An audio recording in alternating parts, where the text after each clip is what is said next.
Doing today? Is your eyeball feeling better? Yes, it is by the end of the day. Oh, that's good to hear, Cal. I'm glad. Yeah. Keep your eyes closed and just meditate. Yeah. Because nothing provokes calm, peaceful feelings like a budget meeting. Yes. I guess Jane Stash is joining us. Hey, Mark, can you make me a co-host so that I can record? Sure. And I think, let's see.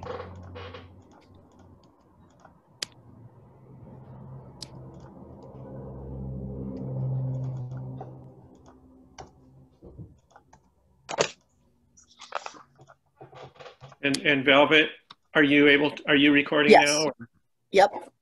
Okay, great. Great. All right, so welcome everybody. This is our second budget workshop. And I have two things that I'd like to start off with. The first one, I'd like to go ahead and schedule our next budget workshop before we get distracted. And I was going to propose,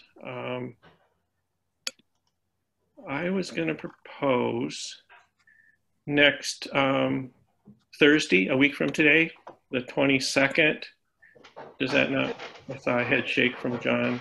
Yeah. What I about am A head booked. shake no or yes? There's a head shake now. I am actually booked every evening next week except for Tuesday. So if you want to go for the straight flush. Except for Tuesday? Yeah. Believe me, I wish it were otherwise. Tuesday next week, so the 20th. 20th. So if we did the 20th, would other people be able to do the 20th? Yes. I Works can. for me. Is that all can? So Very normally enthusiastically. our watershed committee meets that night, and so I'm wondering if people would want to meet. I mean, we could schedule early at like 5:30, or I will ask Watershed to move their meeting, and I think they'd be happy to. So, what are your thoughts? I'm willing to go earlier if that works better for folks. Fine with me. Doesn't matter to me. Whatever works for John. I'm just Okay. checking. I'm just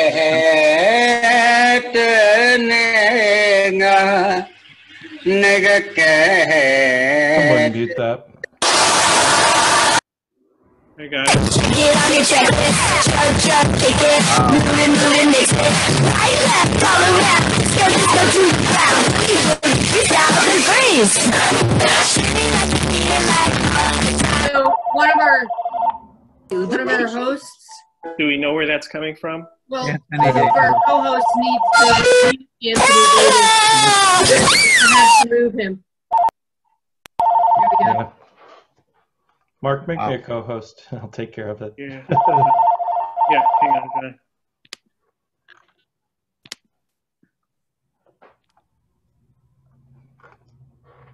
Thank y'all. Are we all set? Yes. Yeah, apparently somebody decided it'd be fun to Zoom bomb. Exactly. First time I've had that. Yeah, Me too. That was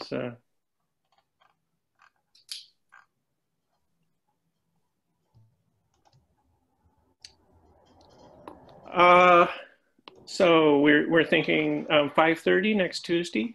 Is that so that maybe, yeah. Does that work for people? And Yes. we plan on an hour and a half or 2 hour meeting at the max. Yes. Okay. That's fine. Okay. So 5:30 Tuesday. So Mark, I've got to meet a couple that night here, but it should only take me 15 minutes tops. I'm meeting them at 5:30, but I can hop on a few minutes late. Okay. I should be able to be there to tape it too, Jess, and take minutes. Okay. Great. You're meeting the couple at 5 o'clock, Jesse, is that right? At 5:30. 5:30 at the town hall. Oh, I okay. believe she's marrying them, aren't you, Jess? Yeah, I'm getting their license. We're doing the license. So since we can do whatever we want, maybe we should start the meeting at like 5:45. Would that be good? Or Velvet can cover until I hop on, if that's all right. If she's okay with that.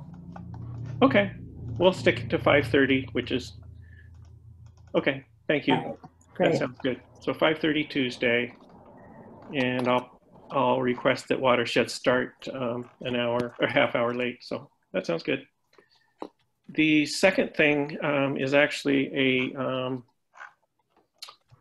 a business item that I wanted to briefly discuss and put forward. So there has been an application for a Verizon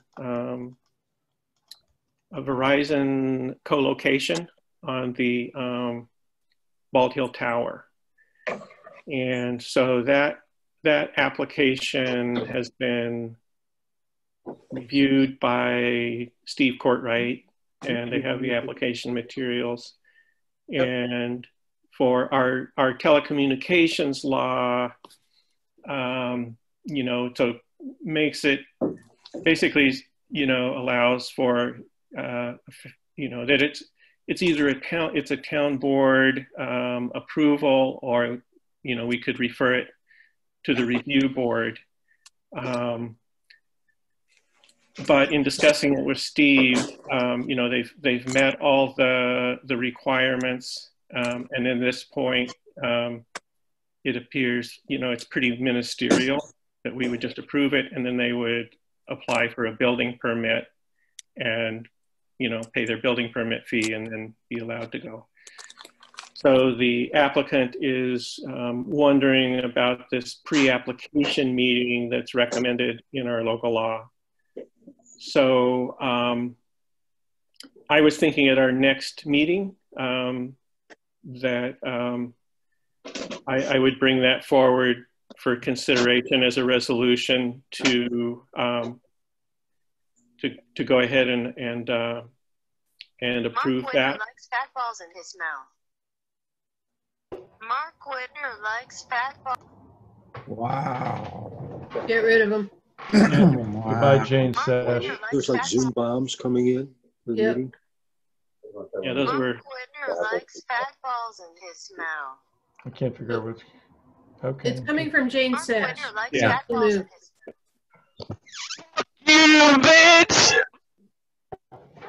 thank you, John. So yeah. Wow.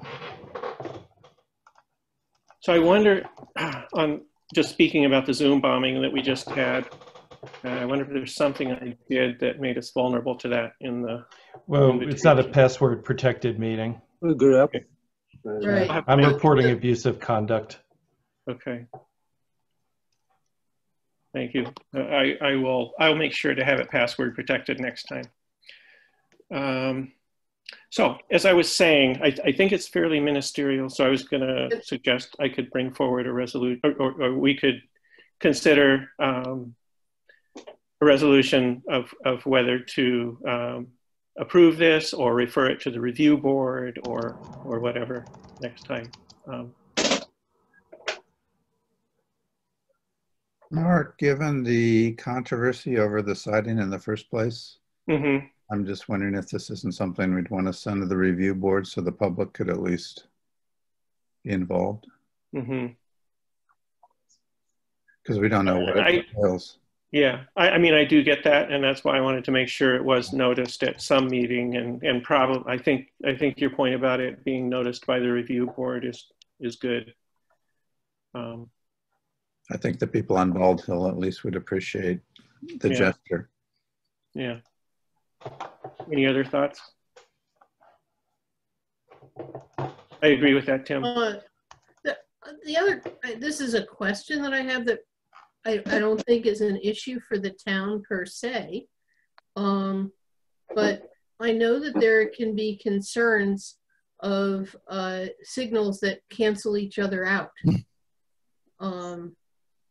And so that, you know, that this is an issue for the FCC, I presume, and between Verizon and AT&T. But you know, how do we ensure that their signals aren't going to interfere with each other and cancel? So that's not on. That's all in the engineering, and a part of the process is that they're required, and they did supply a letter from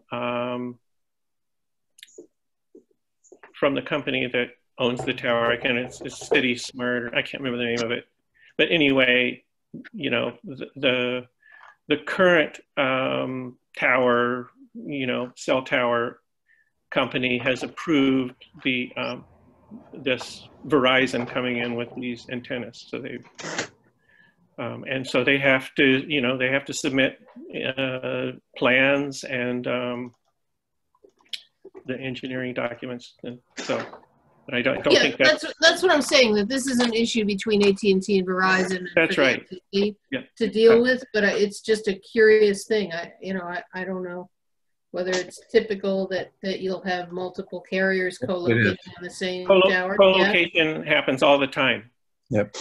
And I think the tower is allowed to have up to 3 co-located providers. And of course, we'd much rather have co-location than multiple towers. Yeah, damn right. Yeah. Yeah, and the local law says that explicitly. You know. Okay. So. All right. Cool. Okay. I think your point is good, Tim. So I'll get back to Craig tomorrow. I guess. Yeah. So great. Thank you. Okay. Enough of that. We have other business to do tonight. So let's move on to the budget, and I'll screen share. Now that see, it appears that we've called the audience to the more reasonable participants. I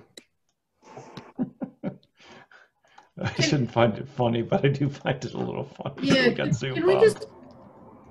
Can we just take a minute to, I don't know at what point, but procedurally, it's more than just providing a password. People will have to pre-register to join the meetings. Right. And we'll have to you know, somehow know who they are and verify them. And you know, it gets complicated as a town board how to handle that, because you know, I don't even remember the names already. They're wiped from memory, but it was. One was Jane Frost, and the other guy was James Sack and Anthony Davis. Anthony Davis. We'll remember. And so, yeah, fine, but they'll fake some other name.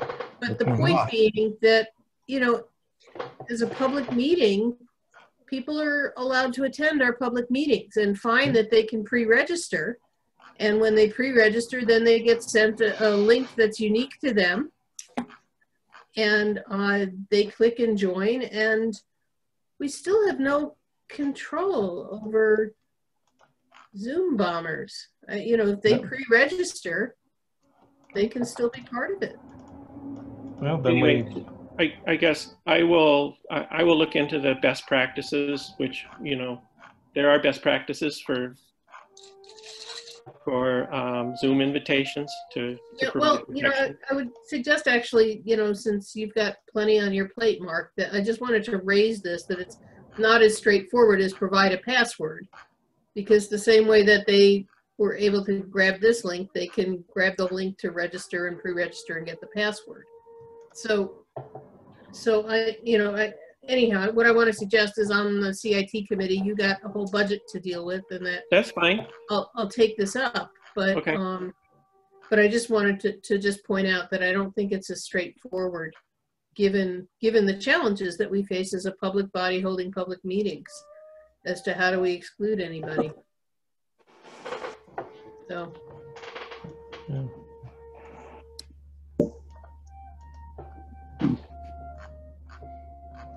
I like the flute. Who's playing the flute?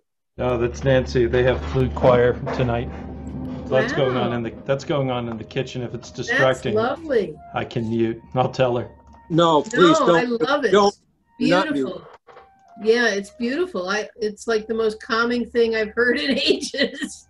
Well, particularly after our Zoom bomb. Do you guys see the budget sheet? Yes. Yep. Yeah, if you could click that paintbrush and get rid of all of that formatting stuff. There we go. All right, so Jesse is going to keep track of any suggested changes we that we suggest, and you know, keep a list. So, and then at the end of our budget process, we'll have time to deliberate on that beforehand, and then we'll go through as a board and vote on each of the amendments to the tentative budget. So I suggest I just sort of march through it, start from front to back. So let's see.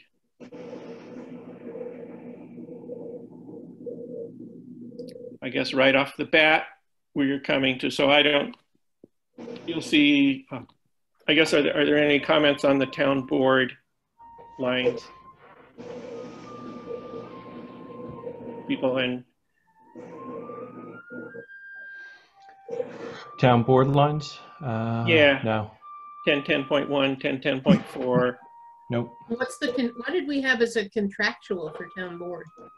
Oh, we always have it. It's for, you know, like if a town board member attends AOT, it comes out of that line. Ah, okay. Or, you know, right.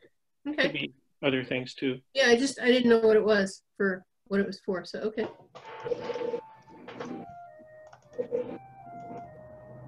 Okay, so that brings us to the justice lines. I think we're all aware that the justices are requesting fairly substantial increases.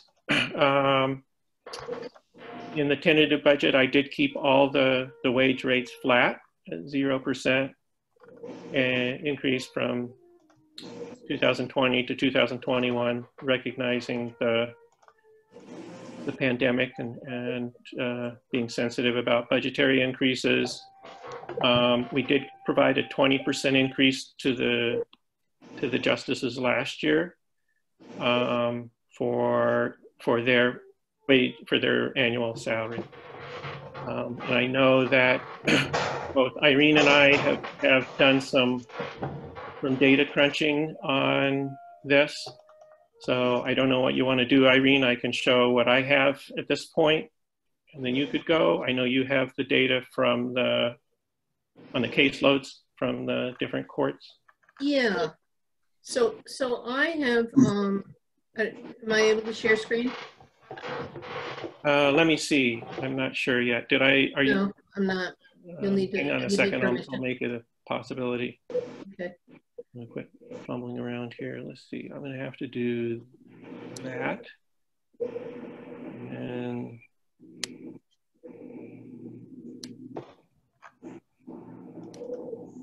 now you can, I think. Now I can share screen? Yep, now we can share screen.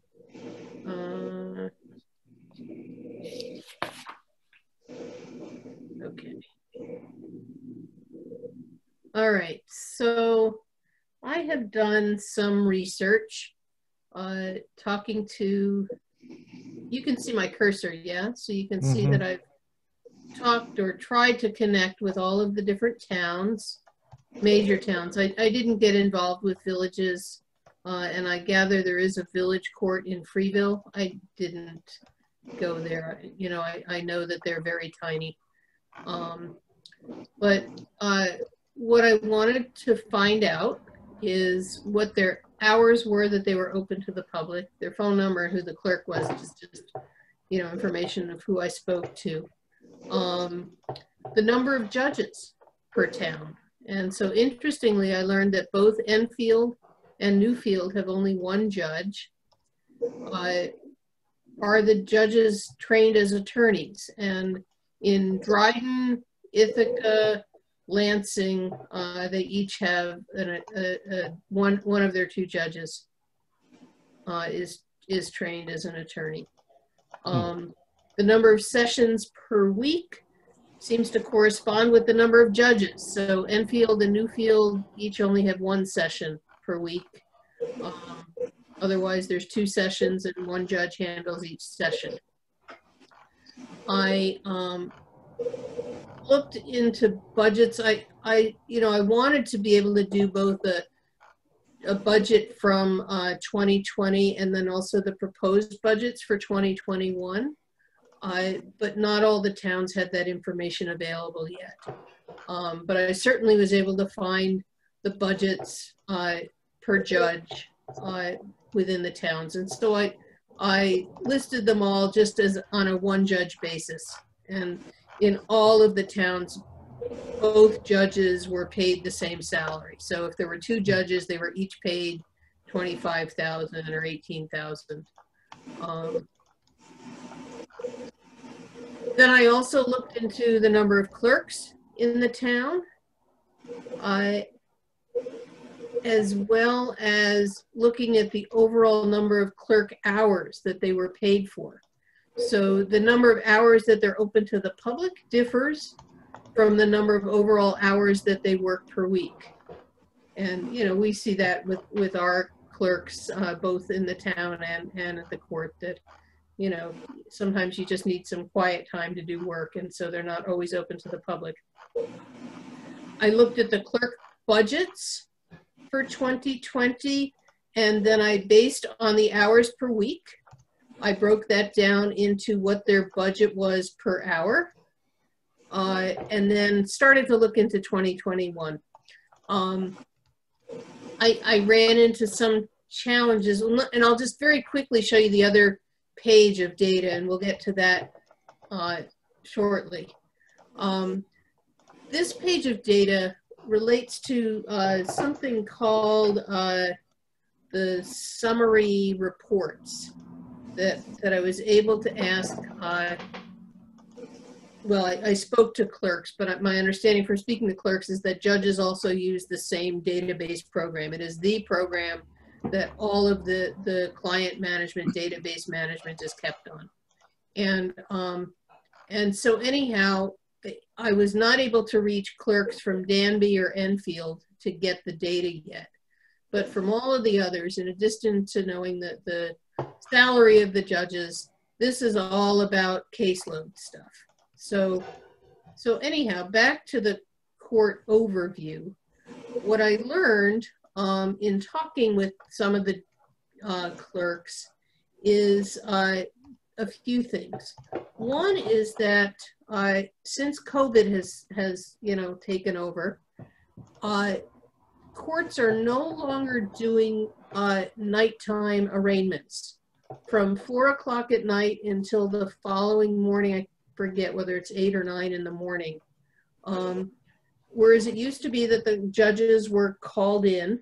If somebody was arrested at 2 in the morning with a DWI, the judges had to come to the courthouse and meet the defendant and, whatever, and arraign them. That no longer happens. There are some judges who have signed up to do virtual arraignments. And those judges are in Dryden, Groton, there was one more, Ulysses, and those judges get paid for if they're on call that night and they happen to get a call, whether they get 1 arraignment or 19 arraignments during that night on call, they get paid $250 extra. Mm-hmm. Our judges are not doing that. What happens if somebody is arrested in Caroline is they get virtually arraigned by whatever judge is on call that night, be it the judge in Dryden or the judge in the, whatever, Ulysses, or whichever judge is doing virtual arraignments that night. That's where the arraignments are happening. So there are, in fact, our judges are not being called in for nighttime arraignments since COVID, since March. And there were some curious things with some of the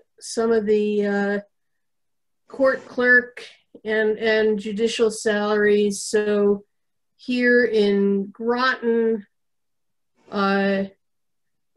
it it was weird that the 2021 budget showed level funding, but in fact, in the hourly wage, it was shown to be $19. And so I don't know where the mistake is. Did they in fact increase it, but somehow not show it up over here? So, you know, there's just some irregularities in the way these preliminary budgets are written. Lansing did have 2 clerks. They're now down to 1 clerk. Ulysses' clerk is on salary. She says that she works probably an average of 50 hours a week. She preferred to be on salary. The town was amenable to that. And so in Ulysses, they have 1 clerk on salary, but I did the math as if she were 40 hours a week, and therefore what her wage would be. So why would you not use 50 there? Well, because nobody can work officially 50 hours a week. So if she were on salary, she'd be getting paid 40 hours a week. I mean, if she were on a wage and not a salary, she'd be getting paid 40 hours a week. Well, I mean, that's what the exemption is for, you know, for salaried personnel. So they're allowed to work over 40 hours a week. Right, I understand, but I'm trying to do as best I can, Mark, an apples to apples comparison. If she were on an hourly rate, like everybody else, she would be getting paid 40 hours a week. And this would be her salary, or her wage rate. Yeah, I understand. I appreciate that. Why. I'm just saying, I'm looking at the apples to apples part, so. But go ahead. I don't think it's worth getting hung up on. Yeah, so anyhow, there's actually a little bit of an oddity here. If you consider our town clerk as working at 20 hours a week, then the pay rate per hour is higher. 22,000 divided by 1,040 is something high. I think it was $21.19 or something an hour. But Mark informed me that, and you know, that we, and this sounds correct, I sort of remember this, that Susan was encouraging that we provide for more than 20 hours a week, because whatever changes, you know, in bail and whatever else, the changes were going to create some added workload for the clerk. And so this would be, so I took this, Mark tells me that he's been paying at a rate of $20.02 an hour. That includes the 5% bump up. Anyhow, bottom line is that $20 that the clerk is getting paid, or even the 19. So our clerk, remember, also last year was paid a bump up of 5% because she had been with us 5 years. Yeah, I think it's been a couple years now. Okay, well, in any case, her salary had been bumped up. If you bump it back down, the pay rate would be $19 is what's proposed in the coming budget year. And at least as compared to other wages, it seems to be in the ballpark. It's higher than some of these, and it's lower than others. Newfield, I will say, is considerably lower than anybody else. Their judge is only getting $10,700, and they're paying $14 or $15 an hour. So they're quite low. They're an outlier in terms of how low they are. But it seems that our $19 or $20 an hour has been right in step with most of the others. Although Lansing is a high flyer in terms of their court clerk. They did have 2 court clerks. And their senior clerk was getting paid $25.82. Their junior clerk was getting paid $22.45.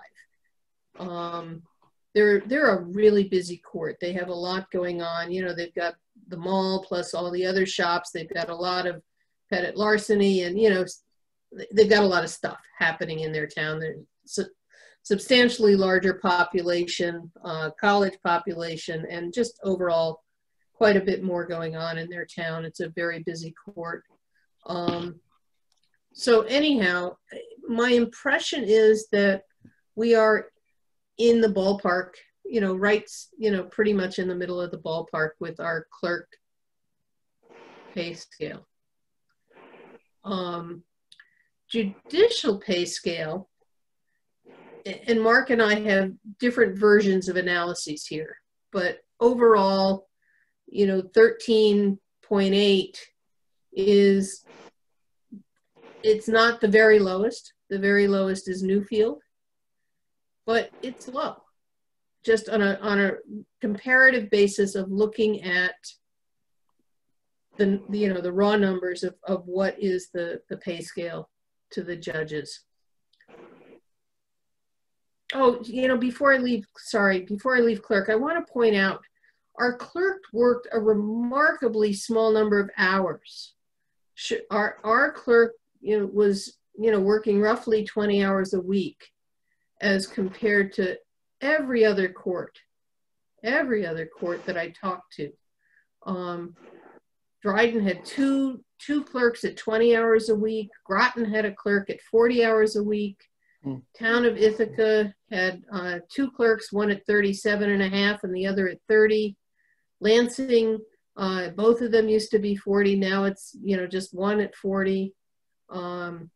Newfield, interesting the way they've broken this up. They have no benefits, but it's still, you'll notice, totals 40 hours a week. What happens with their clerks is one of them does all of the case management, works with the judges, and the other, the 12-hour-a-week one, does the financials. You know, takes in the payments from people, logs in the payments, squares up the bank accounts, does the financial reporting to the state. And that's pretty much, so they've divided the job. The town is kind of unabashed at saying that, you know, this helped them not only save in benefits, but, you know, that they have people who have, you know, specific focus, and they found it hard to find somebody who was able to do both things well. And then again, in Ulysses, their clerk works more than 40 hours. So it's very interesting to me that our clerk is working roughly 20 hours a week. And it's, you know, either, or was, you know, whether it was phenomenal that she was just that exceptionally well organized, or does it signal that our case volume isn't much? Or, you know, I don't know how to interpret it. But so I did want to point that out, because the benefits issue has been a thing as well. The other thing I wanted to point out is that there are several other towns. Newfield is doing level funding. Enfield is doing level funding. Danby. Danby is doing level funding. Okay, I haven't been able to reach Joel. I learned that from Joel today. Yep. Okay, yeah, and I've been trying to reach Joel and haven't heard back. So Danby is doing level funding to last year. So you know, there is precedent from other towns to just keep the increases at bay this year. So here I wanted to look a little bit more in detail, and I honestly, it's a sea of numbers, I know, and I'll try to go through, and it might help maybe to pull up one of these reports so you can see the raw data that I've then tabulated. I thought this was raw data. Well, this is raw, but it's at least tabulated. What I have is a worksheet for every judge. Jesus. And it's a worksheet for every judge that I asked for 2009 full year and 2020 year to date. And so you'll see most towns have 2 judges, except for Newfield and Enfield with 1. And the report that I got was the summary of started cases. And what that provides is the yearly total per judge. How many new cases did they get in a year? So 1,200, 1,400 or whatever. It averaged to 870 new cases in a year overall. And in 2020, you can see it's, 2/3 of that. The number of cases that they closed in that year. And some of them, were 2019 cases that closed in 2019. Some of them could have been 2018 cases that spilled over into 2019. This has to do with how much money they brought in, basically the amount of fines they collected. This is the number of defendants that we're seeing. This is the number of charges. So the number of charges, I noticed, is the same as the number of cases started. So I guess each charge, and you can have a defendant who's been charged with more than one thing. So anyhow, the number of charges correlates with the number of cases started. Then this starts to classify the type of cases that they were, whether they were penal law, vehicle and traffic law, civil law. There are some other classifications that had really, minor numbers, and I didn't bother including them. And then further over, it also shows the number of DWIs, the number of unauthorized use of a vehicle, the number of speeding tickets, and the number of small claims. So, if I wanted to get really wonky, I could do correlational things of, does any of this correlate to the salaries in any kind of way? But my rough look through, and I did at one point sort on just, the number of cases that were started. And I'll do that now just to show you what happens when I do that. So data sort high to low. And here's, so now that the order of these is all scrambled. Here's the average in the middle. And you can see that, there's some towns, Ulysses and Groton and Newfield, interestingly, with just 1 judge, have above average caseloads. And Lansing, Town of Ithaca, Dryden have below average. Oh, sorry, no, these are below average. Sorry, I'm confused. They are physically high up above, but they're low to high. So these towns have lower than average cases per judge in 2019, and these towns have higher than average.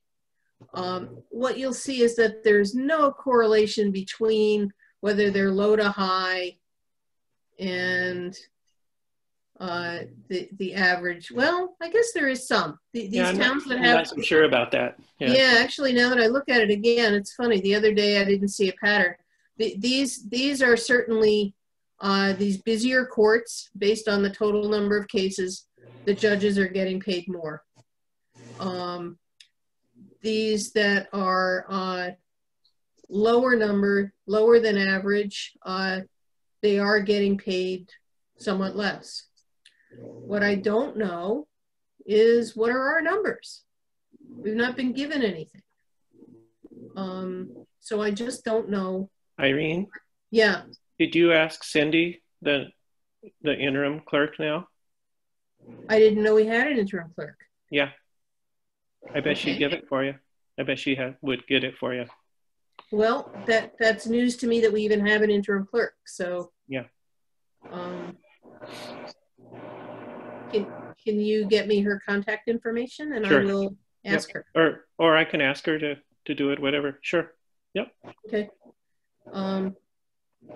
You know, as you guys saw in an email, I did ask the judges to provide this the other day, and so far crickets. Other than Susan saying she doesn't know what I'm talking about or what database it is.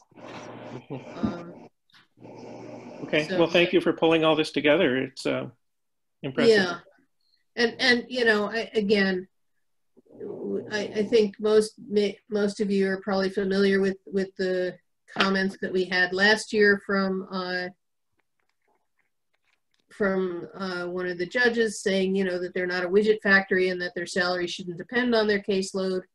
And, you know, it's certainly true that whether they see 5 cases in the year or 5,000 cases in the year, they still have a level of training they have to participate in. They still have, you know, a level of stress and duress from the job that they have to do, which I don't want to minimize. It is a stressful job. Hey, Irene, maybe would it be worth me showing what I did before we? Yeah, but so anyhow, I just wanted to, okay, yeah, it's fine for you to show. Great. Okay, thank you. Yeah.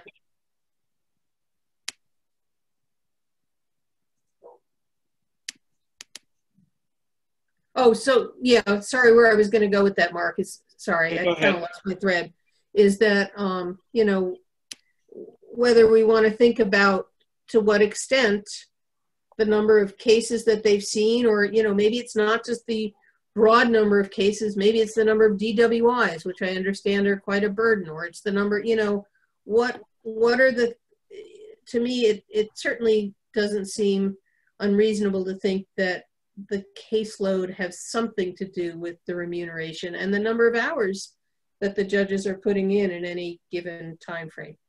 You know, all judges have continuing ed that they have to do. All judges have a level of stress just based on the type of cases and personnel that they have to work with. But to me, I don't think that the number of clientele that they see is totally irrelevant. So with that, now we'll have Mark's analysis, which Thank you, Irene. Yeah. So, yep, and so you'll see, yeah, I explicitly recognize that by, are you seeing my page that says court clerk? Yes. Okay. So I just looked up the population for each of these towns here. I don't have all of the towns that Irene did. So this column has annual wages, and then this column has hourly wages, the hourly wage rate. And then the final column are just notes. And so I highlighted in yellow Caroline, Enfield, Danby, and Newfield because, you know, we're all comparable in, you know, demographics and population size, and we're all neighbors in the same part of the county. So I thought that was, that sort of unified us in a way. So I created an average for those 4 towns. And then I did an average here of all towns, excluding Caroline. And you can see for the hourly wage rate, you know, without the 5% bump up, you know, I think is very competitive with our neighbors. It's higher than any of our immediate neighbors or nearby neighbors, Enfield, Danby, and Newfield. And the average is higher than all towns combined that I have here. Again, I don't have all of them, but so that's what I did, which I think, you know, is consistent with what Irene showed for the clerks. Then for the town justices, I did pretty much the same thing. Here's the population. I didn't have caseloads except for Newfield, so you can forget about that. Then I have the number of justices per town. Then I calculated the number of I based the analysis essentially dividing up the population per justice if they had 2 justices. So this is the population served per justice, dividing it up evenly. And then here's the salary of an individual justice. And so then the final metric is the dollars, the dollars earned per justice per population served in that town. So you can see Caroline actually comes out the second highest among all the towns I looked at. And I think, you know, I think we look very good. And it is explicitly, scaling the analysis to the workload or the expected workload based on population served. So that's what I did in my, I feel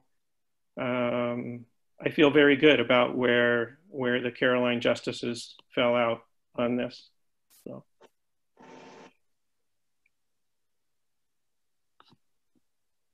So that's all I have. That's what I did. Yeah, and I'd so like I don't love Mark's analysis. I think it was very smart, but I don't know that I agree that population dollars per judge per population served is the correct way to look at this. Why not? Well, because the courts are located within towns, but they are a division of New York State. They are providing service in Caroline. I don't know the percentage, but a large portion of really any town's offenses are vehicle and traffic, and Sure. So I do agree that it would be good to do this with the caseload data. So that's what I'd like to do next. Well, but also, Mark, that a lot of those offenders are not necessarily residents of the town. They're people who are commuting back and forth from somewheres to Cornell. Sure. Or I recognize your point, Irene. I think that's a good point. But that's why I think doing the same thing using caseload would be illuminating. So yeah, so I would love to look at it that way, and I'm glad you've been digging up that data. As I'm looking at this, I mean, it's interesting to see how things compare to other municipalities. I wonder if these are valid measures.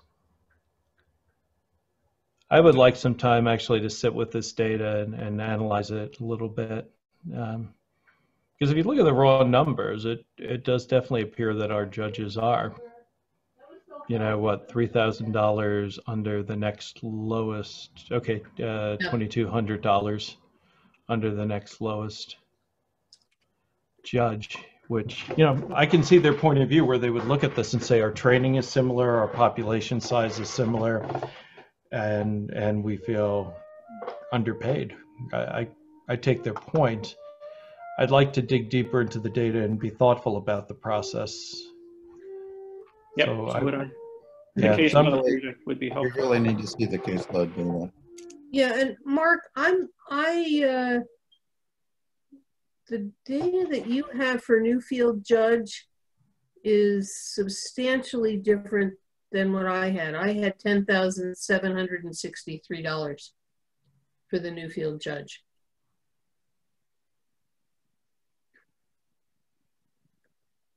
Oh, instead of 23,000? Yeah. Yeah, I'll have to look at that. No, I don't think it's, wow. Well, we better look at that. Yeah, so part of what we should do is just verify our numbers with each other.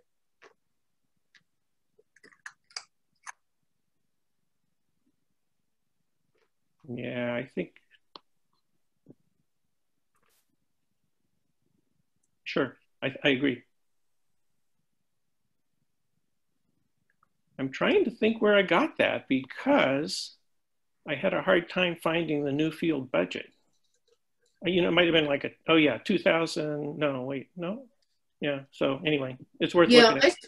I spoke to the clerk in Newfield, the town clerk, not the, not the court clerk. And she was really interesting. She is a retired, I don't know, she did financials for government and nonprofit work for years, and it sounded like at a pretty high level. And now she's just doing this as sort of her version of public service to the town of Newfield. But so she gave me these numbers directly in the conversation.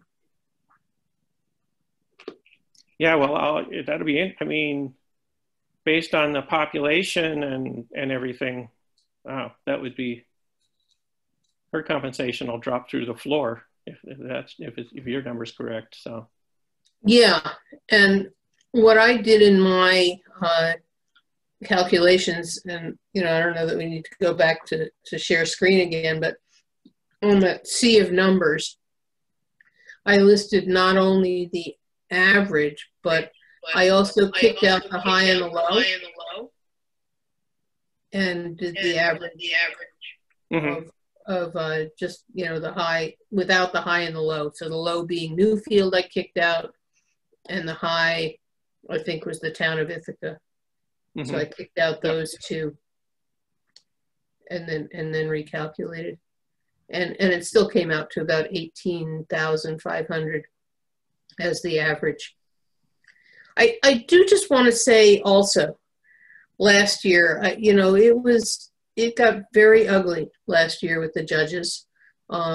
It was incredibly hostile and sarcastic, and very, very difficult. And I think that we all did our best to stay level-headed through all of the attacks.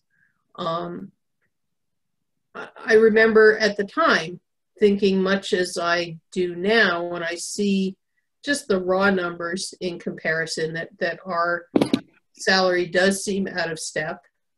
And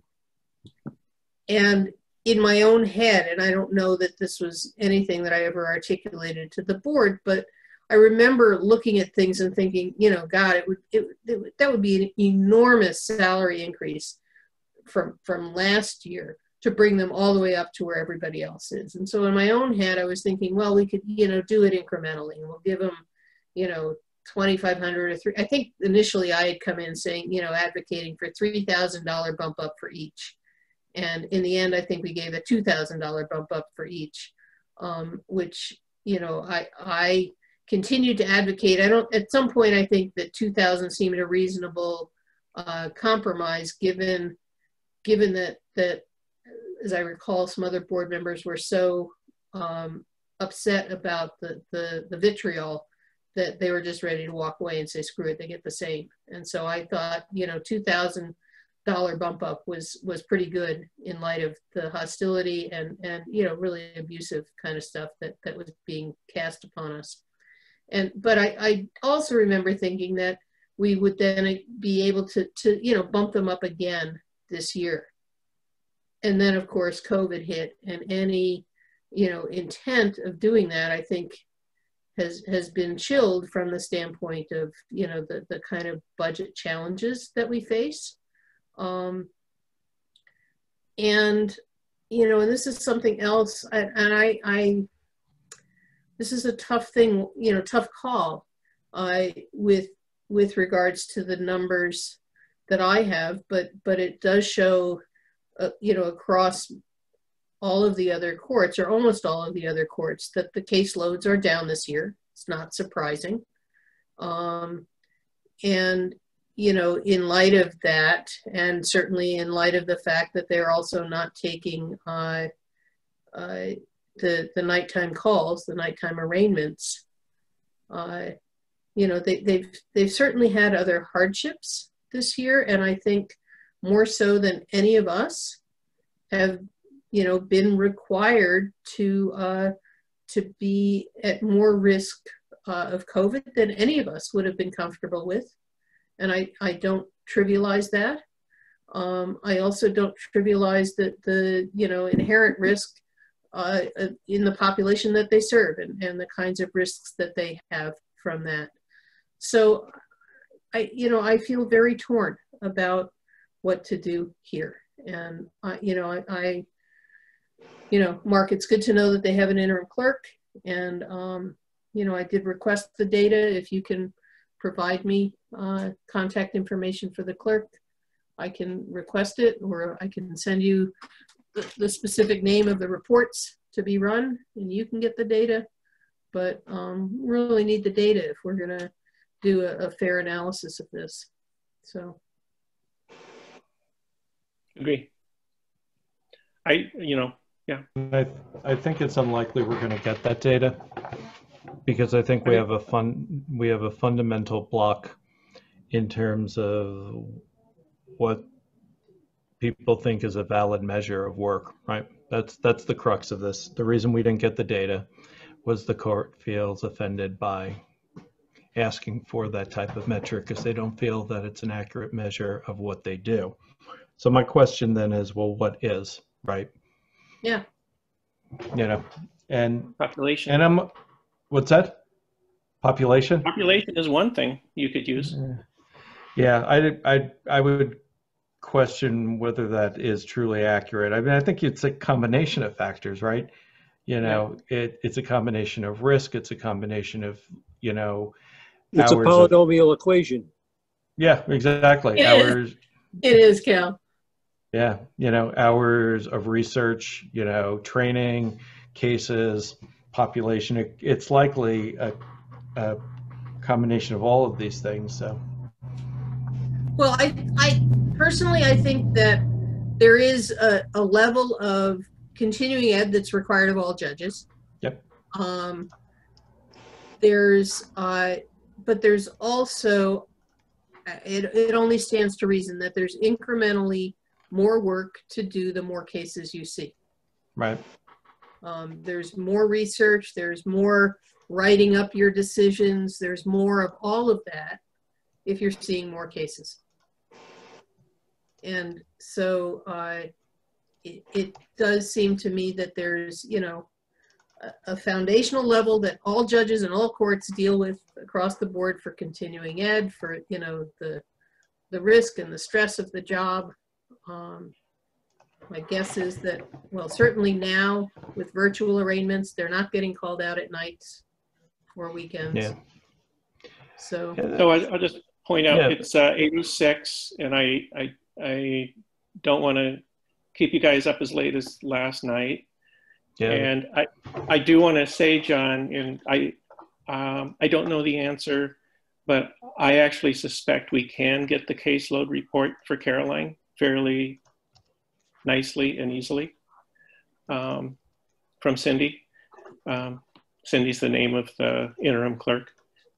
So I think, that would be my proposal to try to get that and work with Irene's data so that we can look at this further. Is that what you guys are thinking? Is that? Yes. Okay. I would suggest maybe Irene make that ask. I'm not saying who make the ask. I'm certainly fine with Irene making the ask. Yeah. And so Mark, I'll need contact information. Sure, I understand. Okay. Yeah.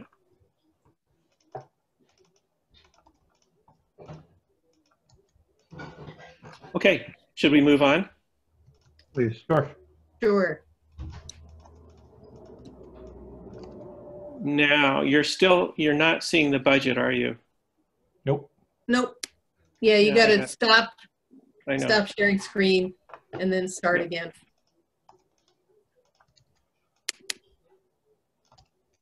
So,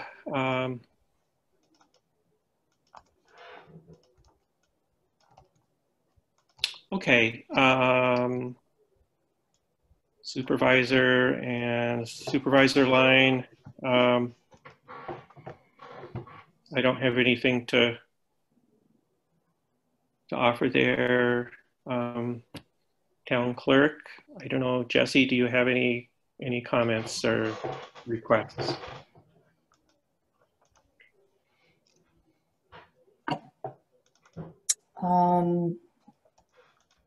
Not really any comments.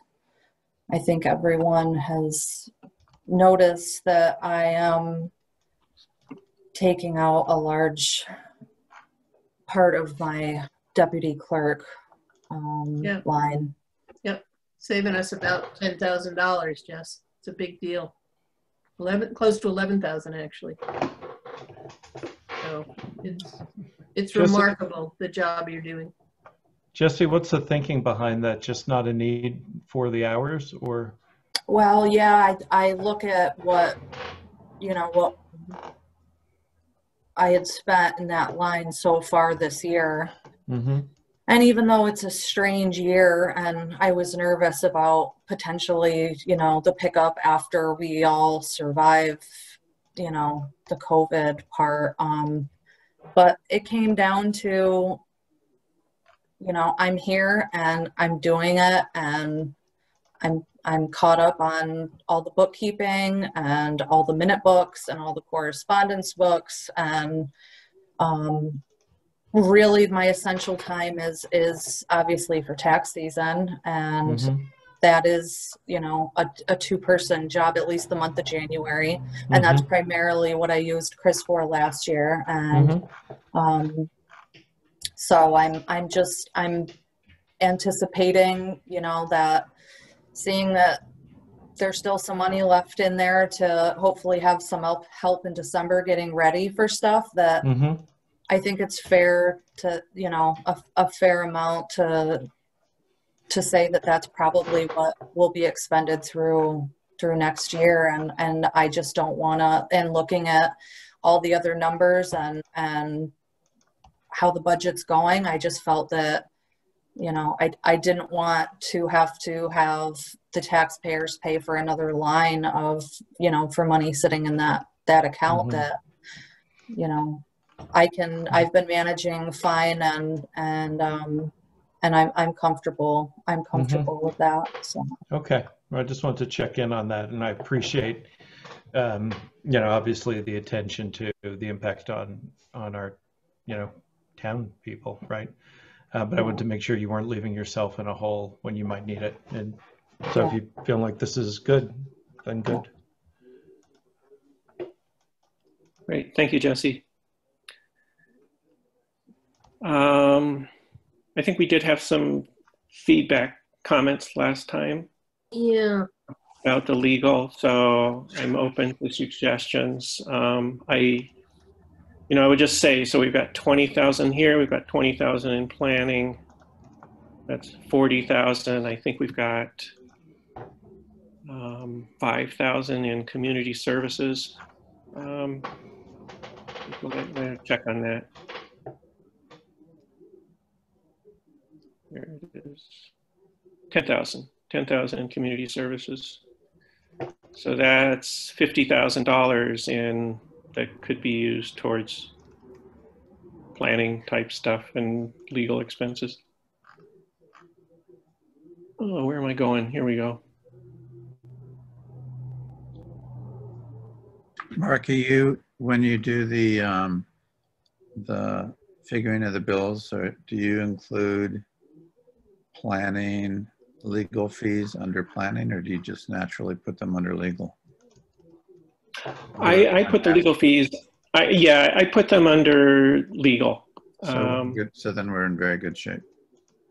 Yeah.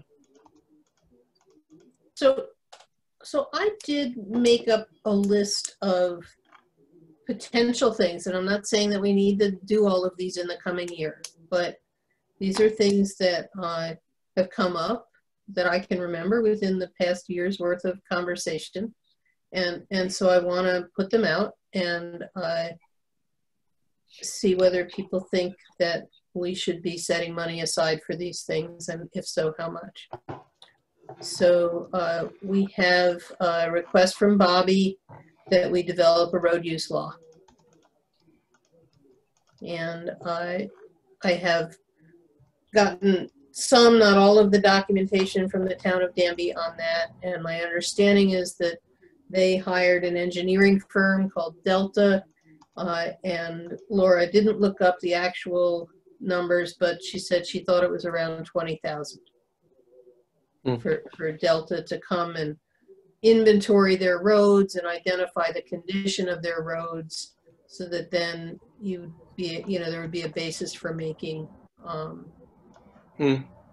evaluation of the road versus the damage that might occur, and to have bonds issued and whatever you know, surety bonds from whoever's using the road that they'd get back if they didn't damage the road, and would be put up to pay for the damage if they did. And so anyhow. So can I ask a question about that? Yeah. So is that like, that's like something that has to be done to establish the baseline when you make one of these laws, is that right? It's what was done. I too, Mark, have wondered whether it has to be done that way, or could we make the law and then hire the firm to come out and evaluate the given roads at that time, rather than do some preliminary work, you know, and surveying all the roads, inventorying all the roads to begin with. So I've not had conversations with Delta to find out details, but I'm just letting you know the process as I understand it from my conversation with Laura. And as I said, I don't have full information on that. So that was one potential cost, and it's engineering, and it would also involve legal as well, to work with Guy to you know, take the engineering data and, you know, and turn it into a law. So that's one piece. Before you leave that, can I interject something there, Irene? Yeah, sure. I think we've mentioned before, and this, I know, this isn't the same thing you're talking about, but I just wanted to mention this because it came to mind when you brought this up. We've talked with Cindy before, you know, there's this intern program through Cornell Local Roads where they have an intern come out and basically do capital planning for your road improvements, you know, and so the intern works with the highway superintendent, I guess, over a summer, and they, you know, stack up all the roads and then develop a maintenance schedule over, you know, a maintenance plan over years. That's really cool, but that's something very different than this.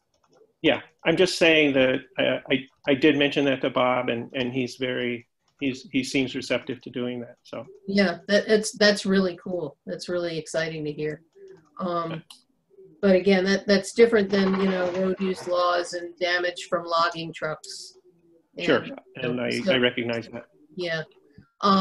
Another thing, and you know, I have it seems like a different recollection because we discussed this briefly once before.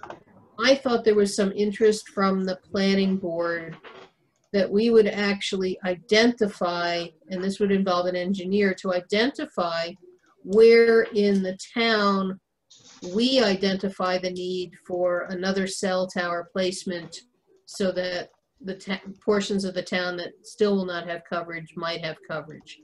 So, you know, that's an engineering study. My estimate on that would be that it would be about 15,000. I think that we have planning costs. They may well be covered by the 20,000 that we've put aside, but you know, between dealing with all of the rollout from the comp plan, that's going to involve dimensions of planning and law development over the next year. You know, I think there's a lot on our plate. And similarly, attorney costs for whatever zoning and other kinds of laws we might issue, along with managing, you know, potential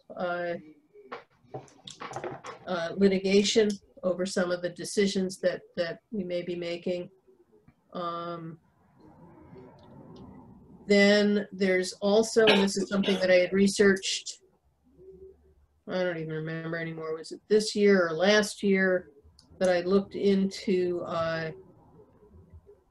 hiring an attorney who specializes in emergency services and fire departments to potentially review the contracts that we have with our fire departments, potentially see whether there is a way to issue an RFP to get coverage for first response within Slaterville. And the attorney that I spoke to at that point priced it as 15 to 20,000 for doing that work. Then there's also the potential need for, and I think, you know, we discussed this was it last night? So we maybe don't have to go there again, was you know, for an It was architect. last night. Yeah, architect or engineer for the highway barn. Right. So those are the pieces that I had as, you know, professional services kinds of things that we, you know, need to Right. at least consider. Yep. And I think in the discussion last night, Tim brought up that the engineering costs for the highway barn could be taken from the highway contractual line. So. Yep, I agree. Yeah, so that's what I said. We talked about it last night, and I'm good with that. And some of the costs for the task force will come out of the 2020 budget. Mm-hmm. Not all of them, but right. If we do something this fall already, that'll all come out of the 2020 budget.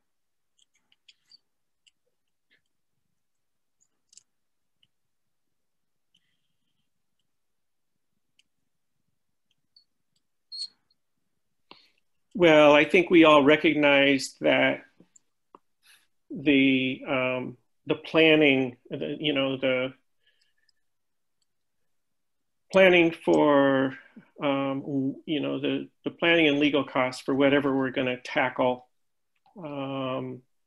to address future development in Caroline it has to be a top priority right now. At least that's in my mind. Well, and you know, I agree that if we're again looking to allocate 20,000 for planner, we've got at least some of that is covered. But I think that there are additional costs. There's, you know, I think that we can expect that our use of Guy is going to increase, and that, you know, that we need to increase the amount that we appropriate for just the town's basic legal expenses. We've been over budget for the past 2 years, and I know we say, yeah, well, they were unusual years, but you know, they keep being, well, they were, but you know, I think at some point you have to just kind of acknowledge that unusual pops up, and even if it's not unusual, that there's, you know, we're anticipating a higher level of work in the coming year. And no, I agree that we should scale it. Litigation. Yeah, so we should think hard about, you know, what we're thinking of for those services. What, you know, if 20,000 is appropriate, or if we want to change that. I can't come up with a number, you know, right now in my seat, but yeah, I would think that 30,000 seems a little more in the ballpark.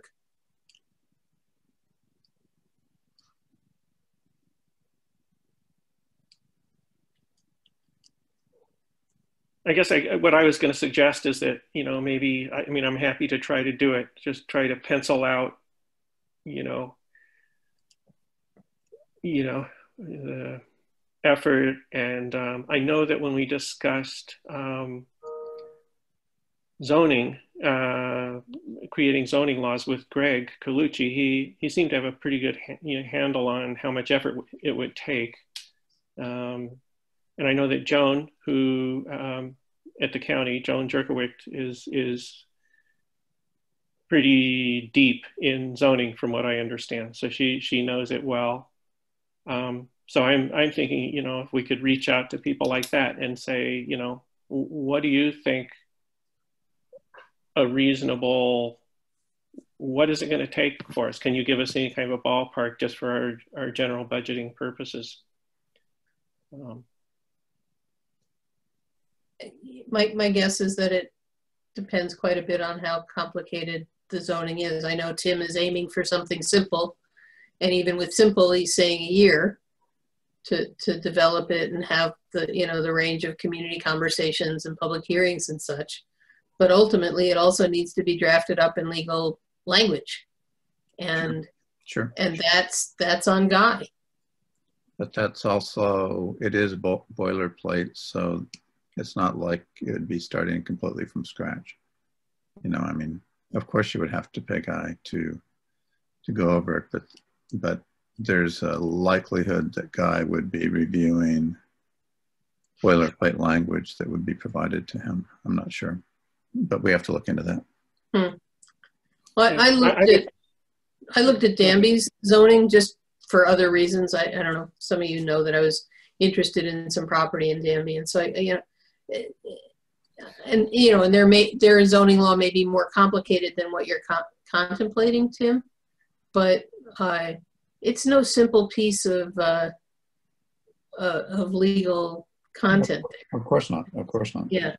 Yeah. All I'm suggesting is that we could ask for guidance on what the particular number would be. I think that'd be a good idea. That would be helpful if we could get a range. Yeah, we don't have to make a decision tonight. This gets back to something that I advocated for last night, which is if we have the opportunity to get better information, why not do it, right? Yeah. Why not ask that question? Right. Well, I agree with you, Mark. We do also have indication from Guy from correspondence before as to the potential costs of litigation on some of the decisions that may get used around site plan. So I think that we should be, factoring that in as well if we're going to. Well, I think head down that path. We're doing what we're doing quite carefully with all of that in mind, and not rushing into anything. And I've been consulting him all along, and will continue to do so this year. So I think that, we're not likely to rush into something that's going to hang us. I understand that, Tim, but it doesn't stop them from suing.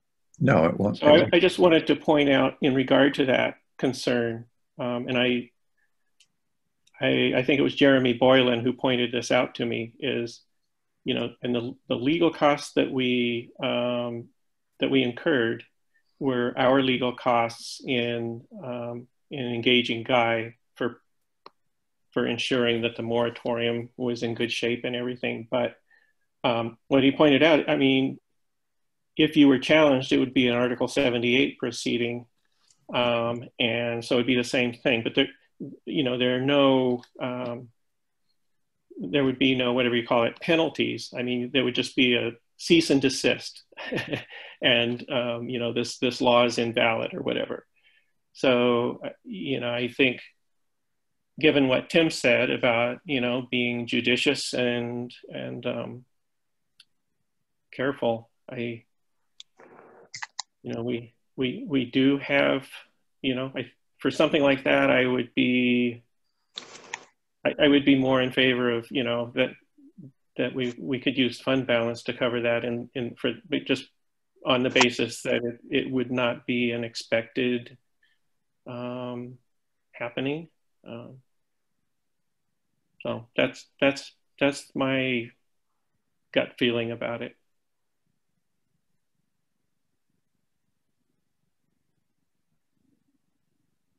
I'm personally not opposed to raising the legal figure if we get information that suggests that we should do so,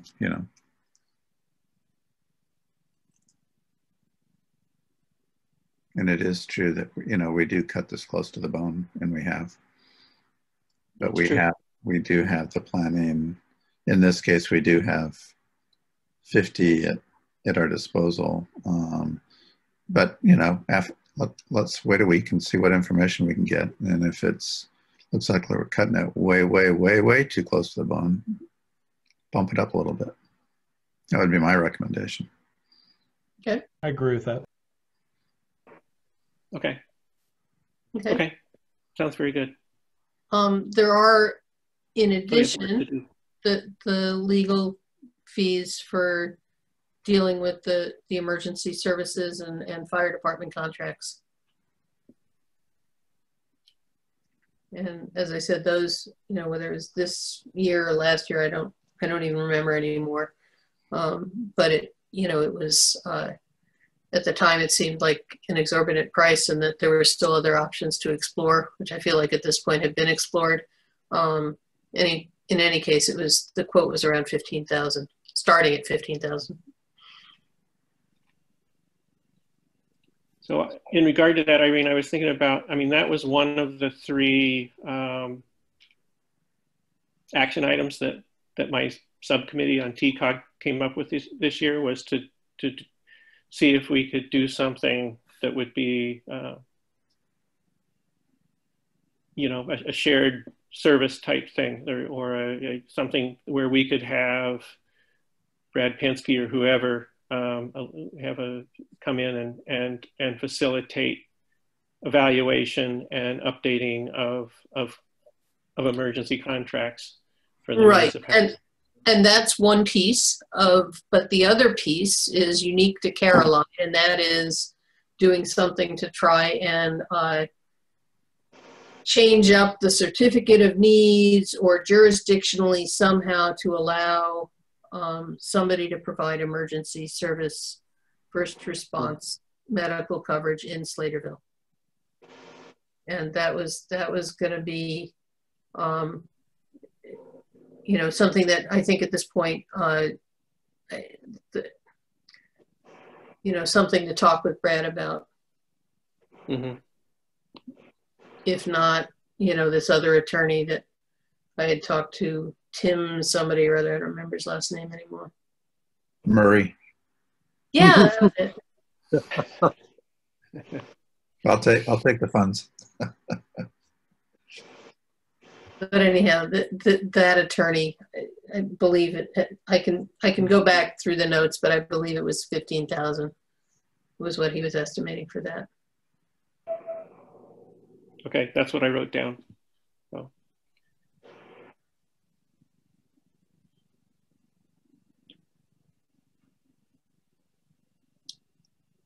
So those were the items that I had for for the big ticket spends for this year, that I could remember from conversations over the year, and issues that we wanted to address. And then there's stuff, town hall painting and insulating. There's the financial 5-year capital plan and whether we want to hire anybody for that. There's reserve for broadband, reserves for Creek, but those aren't professional services. So, and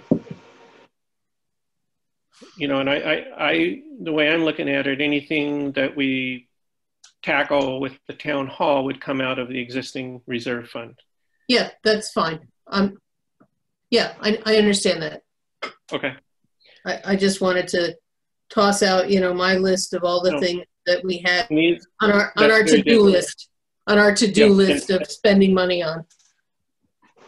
Yeah, and so I see, I don't know, the ones that seem kind of unavoidable to me are the ones, so the highway barn engineering, so that'll come out of the highway barn line, contractual.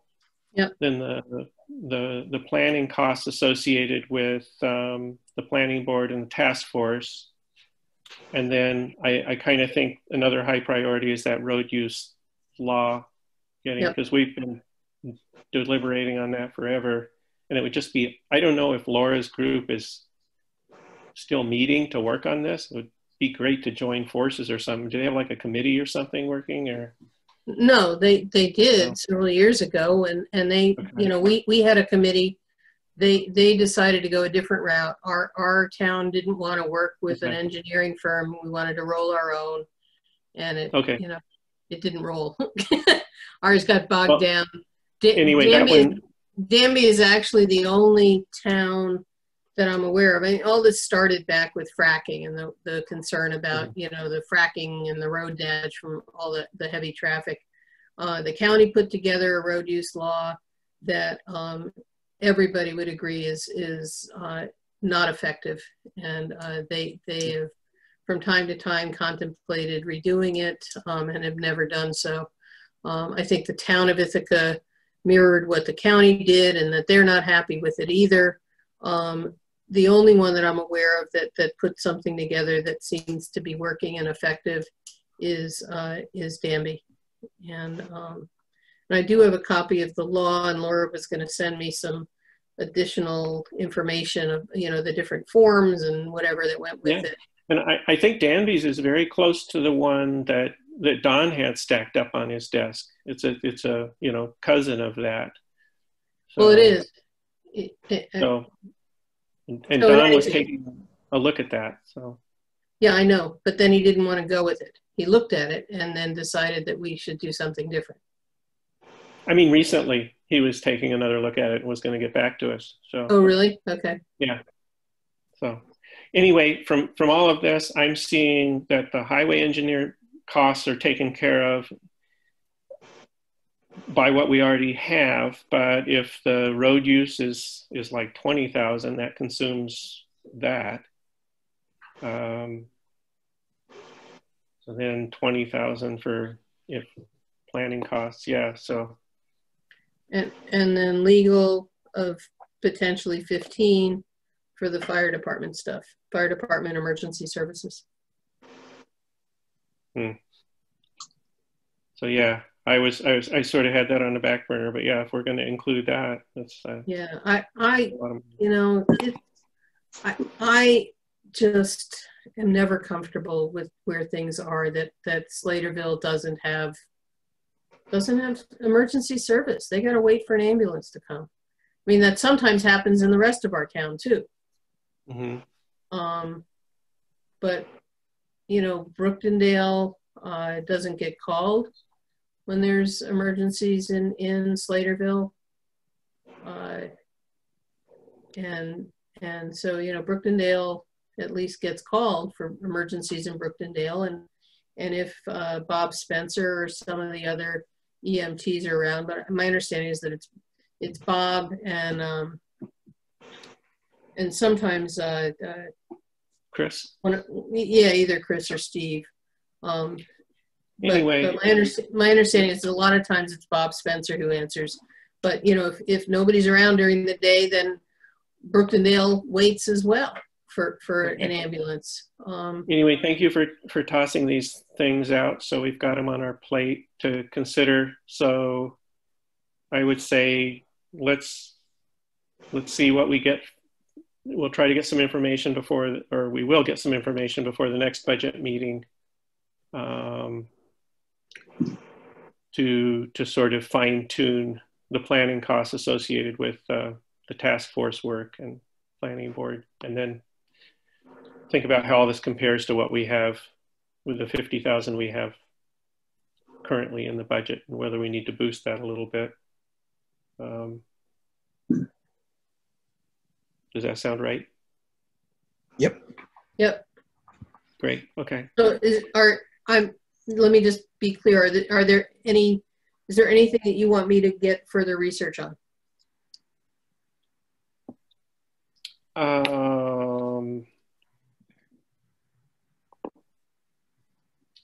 The two items that I'm putting on the table that are sort of new expenses are the legal for the fire department emergency service stuff, and the engineering and probably some legal for the highway road use. Yeah. So those two, I mean, I have the numbers you gave me, but if you want to fine tune those, that'd be great. Is that what you're suggesting? That you could get better numbers? I don't know whether I can or not.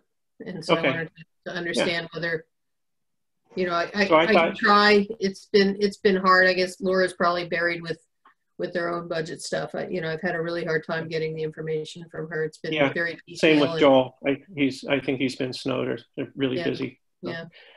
I figure I'll reach out to Joan to see what I can get about if she can give us an estimate, or I'm happy if you want to do that, Tim. Or you mean on the zoning costs? Yeah. Yeah. Well, we might reach out to Guy as well to find out what he estimates the cost would be. I'm trying to reduce our legal expenses. Yeah, exactly.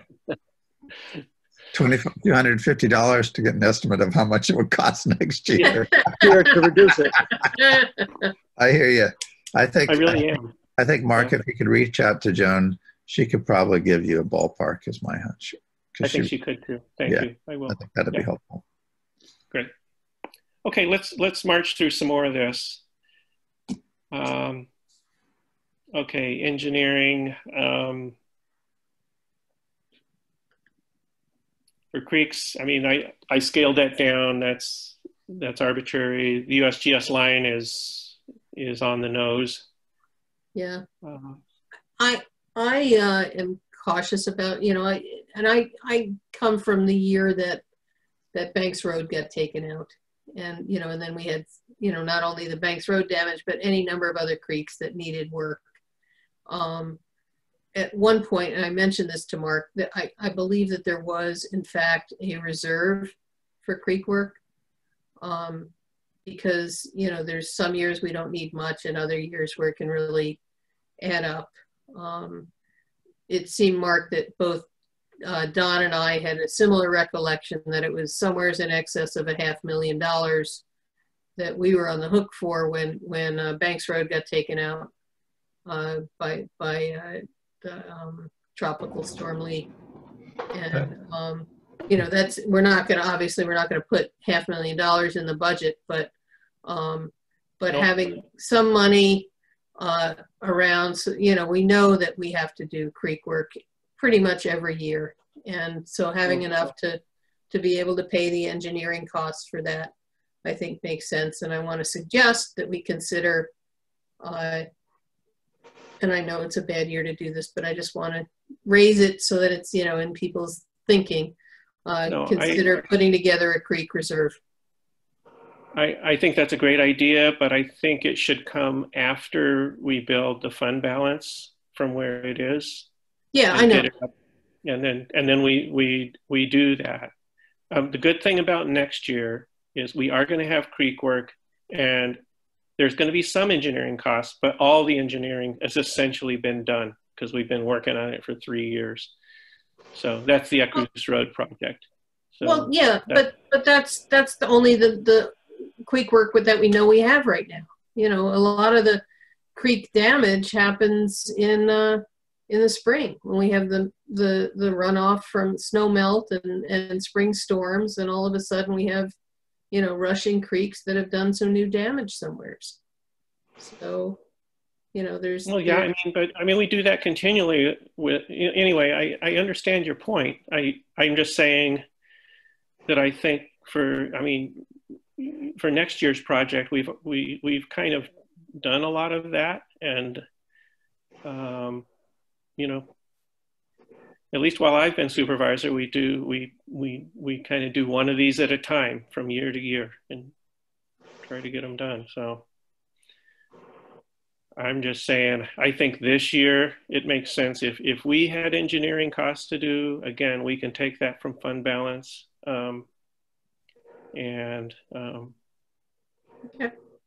Yeah, that'd be my urge. Because, you know, I'm hearing a lot of requests for increases in just thinking about all our projects. So anyway, I'm comfortable with this one. Okay.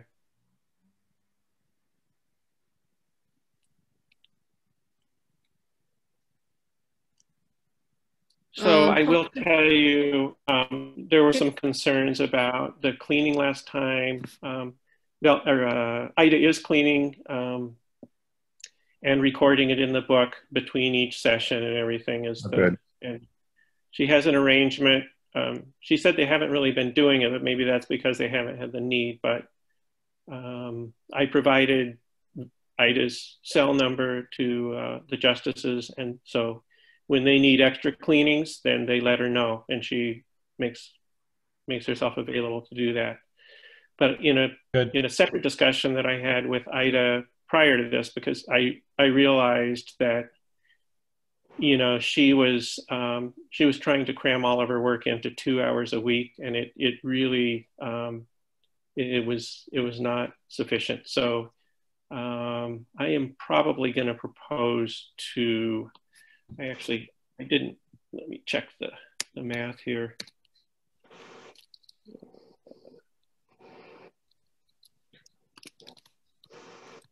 It sounds like the court folks are at least pleased with the cleaning services. Yeah. Seem to be. They couldn't dare to use the word thank you, but they did include that the court was getting cleaned. It was sort of a backhanded compliment, but in any case, I'm glad to hear that the cleaning person is working out. Yeah, she's a peach. So yeah, I might add, looking at this, I might add 1,500, might suggest 1,500 to that line, to Ida's line. Jesse, you're there. So that's budgeting 4 hours a week for cleaning. If I think that seems reasonable. Yeah, I think talking with Ida, I think she was more comfortable with that. It just gives her more availability to come in when needed. Yeah. Yeah. And doing a thorough job in both the court and here at the town hall with the in and out here too. So Yeah. So let's mark up a proposed plus $1,500 on the A1620 point. Oops. A1620, I did the wrong one. A1620.1 line. Mm-hmm.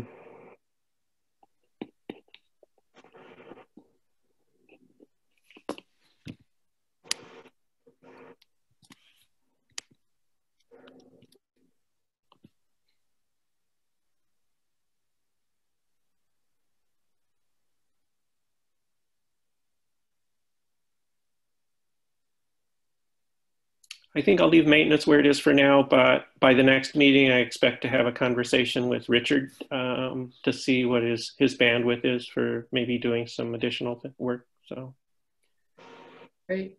All right, I'm not going to see equipment 5,000 and see.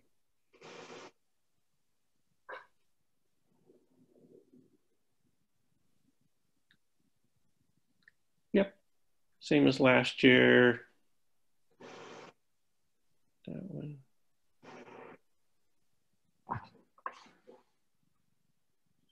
Mark, do you know how old your computer is at this point? Can I do what? How old your computer is?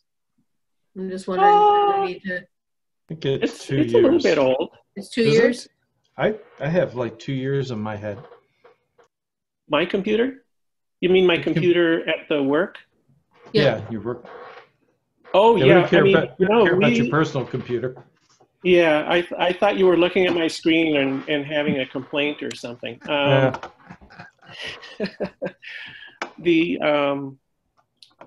Yeah, my work computer is pretty new, so it definitely doesn't need to be replaced.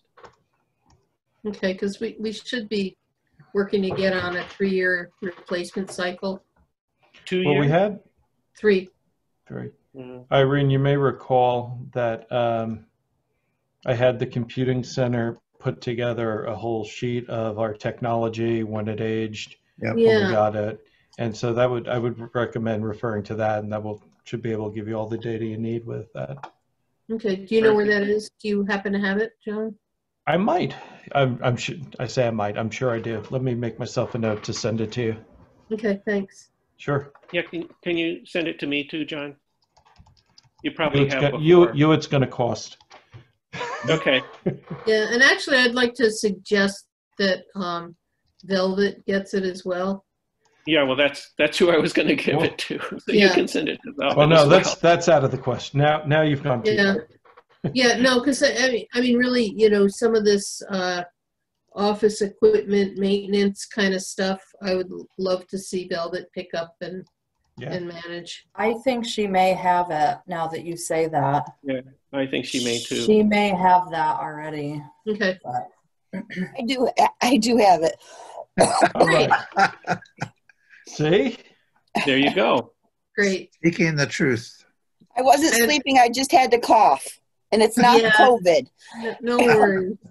And so Velvet, I think that, you know, the important thing to look at there is a 3-year renewal on computers, because, you know, I hate that that's what it is, but they're just not built to last. Cornell does a 4-year replacement. And almost yeah, I don't want to do 3. Oh, really? That's too short. Yeah. 4 should be fine. Okay, All right. Computing Center had recommended 3-year replacement cycle. Yeah, they want us They to recommend more 8. computers.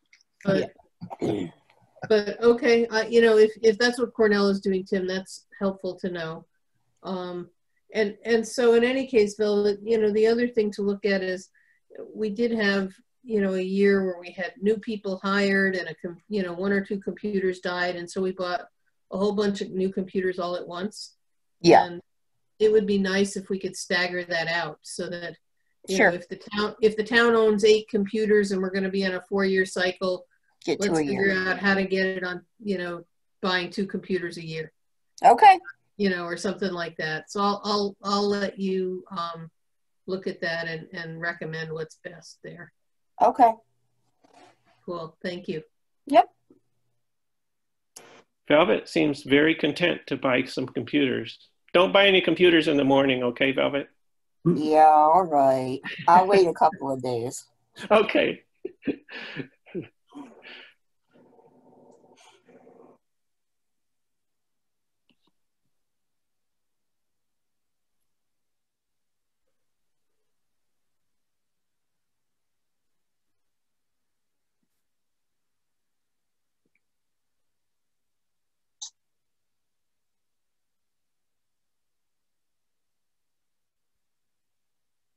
So Mark, are you wanting us to be kind of I want you to looking watch and yell if you through? have a comment. Is that okay? Or do you want me to Um, talk through it? I'm down to safety inspection. Can you scroll back up a bit? Because I just saw it scroll by and I don't know what went past. So dog control, traffic control. What is traffic control for 9,000? Well, that's the street light line. Oh, okay. Signs and devices, wouldn't it be? Yeah, it's so you as per last night's discussion, so this is where the safety lights are. So Yep.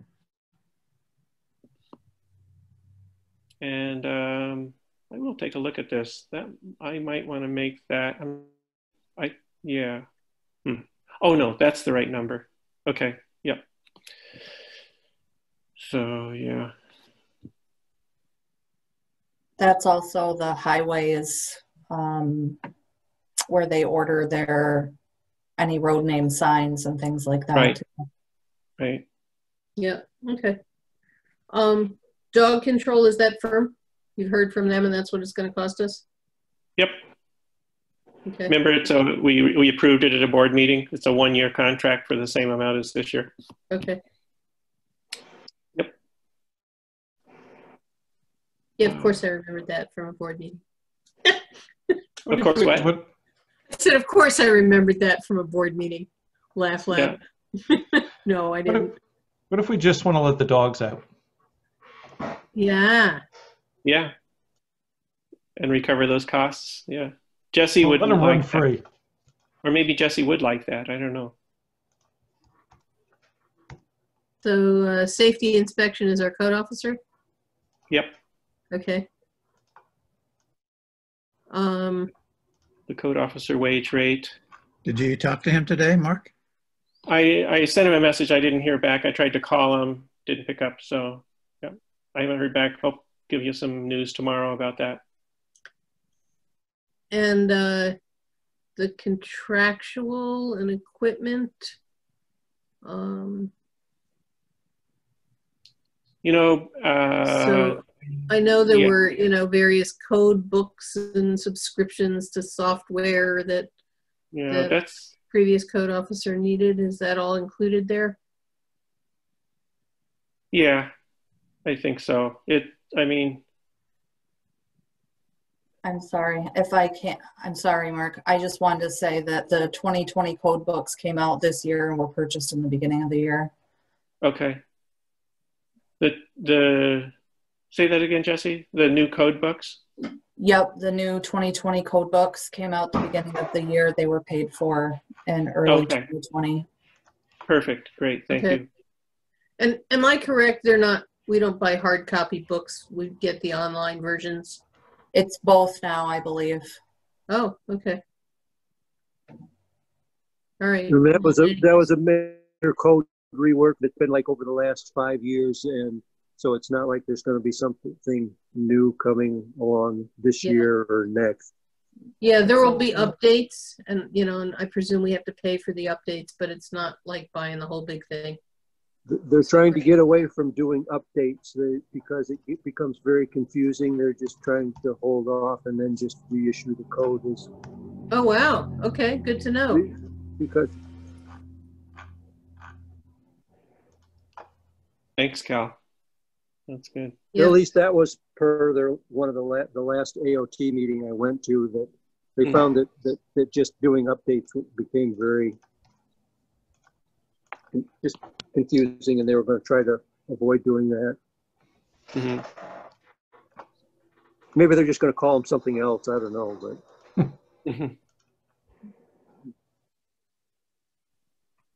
So, yep. These numbers are all from Bob, so I think those are what he wanted. He's comfortable with those.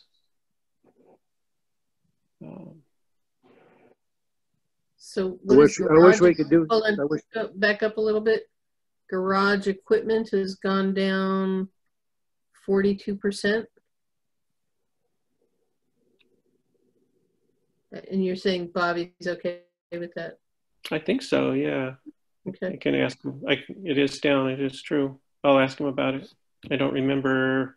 Well, I know why I budgeted that. I did it based on what he spent this year. So the projected to the end of the year is less than 1,500. So yeah, he looked at this and was okay with it. Okay.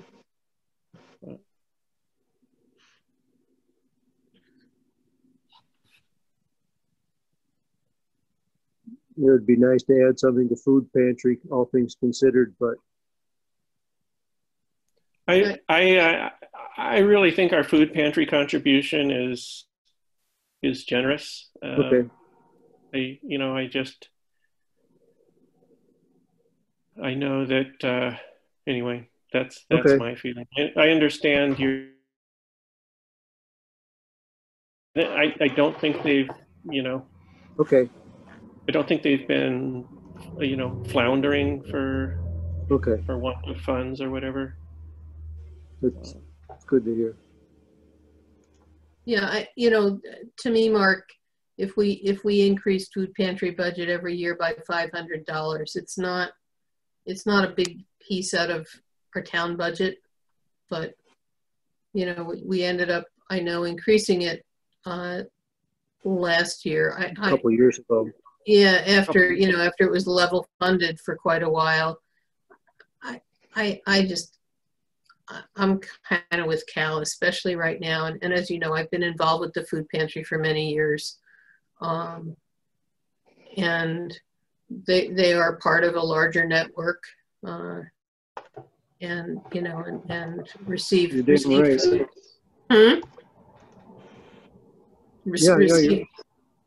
Receive food from the Southern Tier Food Network. Food Bank, thank you. I couldn't remember the right name. And then there's some local money that comes in as well, and that enables us to buy more in the way of fresh foods, which has really been a very nice thing to see from our pantry.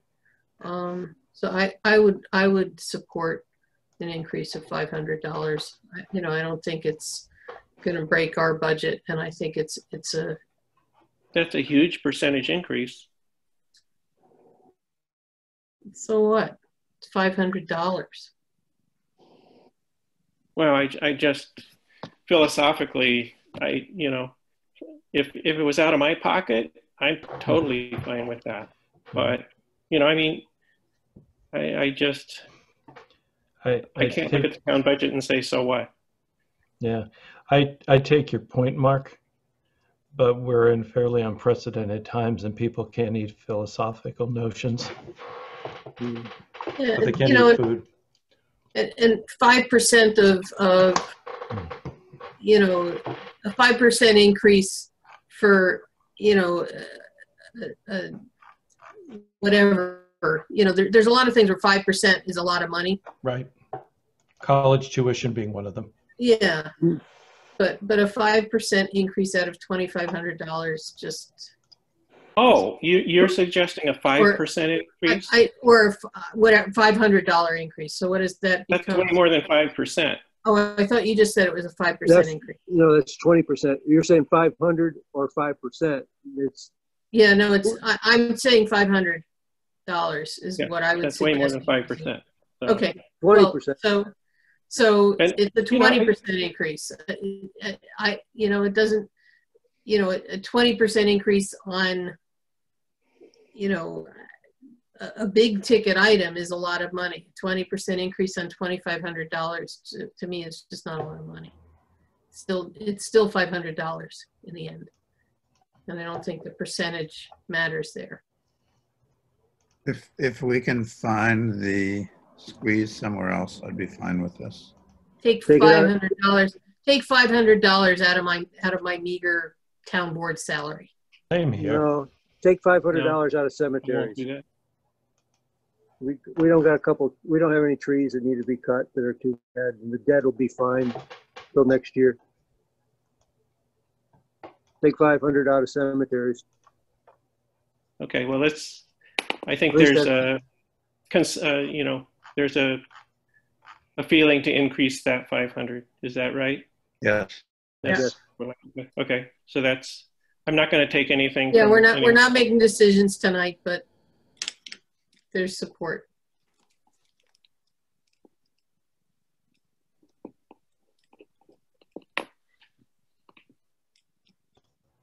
I mean, one question I would ask, I mean, I know you said they can buy more fresh foods, but you know, is that a question to the food pantry whether there's a real need for it right now? Have they made a request? No. They typically don't. Yeah. I mean, I wouldn't see anything wrong with just getting in touch with them. I can't imagine that they'd say no. Yeah, I don't think they would, but they're appreciative for sure. They're appreciative of whatever we give, and I mean, I question whether the time and energy it would take to contact them, Mark, is worth it at this stage of the game. Yeah, I agree with that. So it's John Martin, right? Yeah, it's John Martin. I'm just whatever. Okay, I think I'm fine with the discussion. I think we've spent enough time on it. If you're okay with that. So.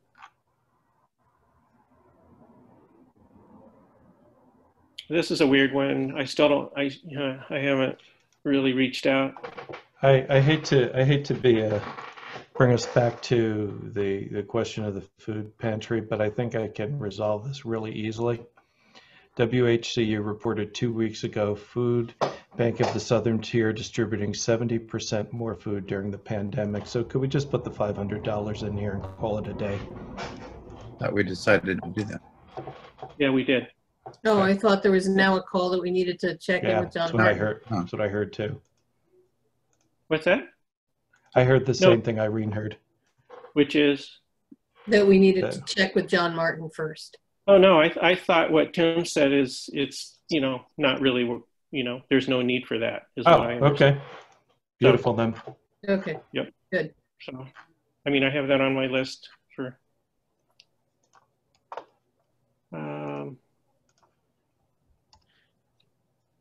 As I was saying, the youth services numbers, I just carried them over, and I don't have information on that, so I think it makes sense to probably just leave them where they are. That would be appreciated. Okay. They are facing some cuts from the county. It's looking like I had a JYC meeting night before last, and it's looking, I think, tentatively as a 9% cut. So if we're able to hold level, that would help a lot. Okay. Are they expecting to be able to provide, I mean, how are they adjusting to providing services during this time to the community? Well, yeah, as you may know, they're kind of a pass-through funding agency that funds different 4 different entities within our community. And so what they're doing is they're closely monitoring what those agencies are able to do and paying accordingly based on that. But the Ithaca Youth Bureau is back up and functioning fully. Camp Coddington actually ran this summer, which was surprising, but it's gone actually pretty well. Learning Web's down a little bit, but they're down a staff member also. And the other one is a Cooperative Extension, and I don't remember their situation, but I believe they are still operating some programming. I think some of it's virtual. Okay, and let's see, yeah, great. Okay, good to get that report. You haven't heard anything from a while, or we haven't talked about that in a while. So yeah, good to. Okay, very good. Libraries constant. Historian, that was as per requested, so or as per their request. So.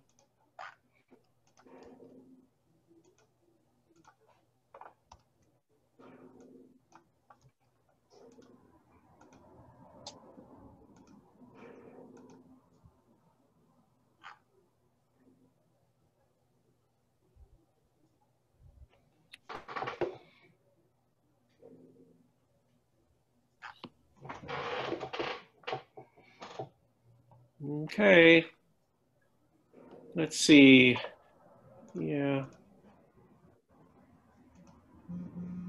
I'm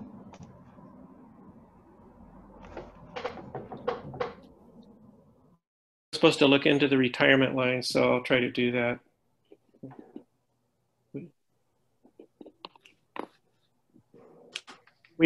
When we looked at the retirement lines, Velvet, we were wondering why they changed so much from 2020 to 2021. Well, maybe we can, I don't know if we can look at that spreadsheet you gave me and try to figure it out. I don't know. Okay. Or do you have any ideas about why? Because the A fund went way down and the DA fund went way up. So I don't know if they had to. Well, we have to pay. Bobby's a tier 6. Okay. So that would increase. That would be A though. Okay. No, we'll have to look at it and see. Okay. I wonder if and then maybe A went down because of Mary Lou stepping down. Well, it would be Mary Lou. It would be Brooke. Yeah, and she was tier 4 too, I think. Mm-hmm. That's probably what it is right there. And Cindy wouldn't have had to contribute. She would have been full. And now Bobby has to contribute some, so that could be a change there too. Okay. But we can go over it on Monday if you want. Okay, that'd be great. Just to understand it better. What else? Yeah, these are just straightforward. I'm going to blow through the revenues, or should I not? You guys have questions about the revenue? They're the same revenues we put in. Let's see. Well, they're not all the same, but. And we sort of lowball them. We lowball, well, we didn't, yeah, we lowballed them, definitely, a lot of them.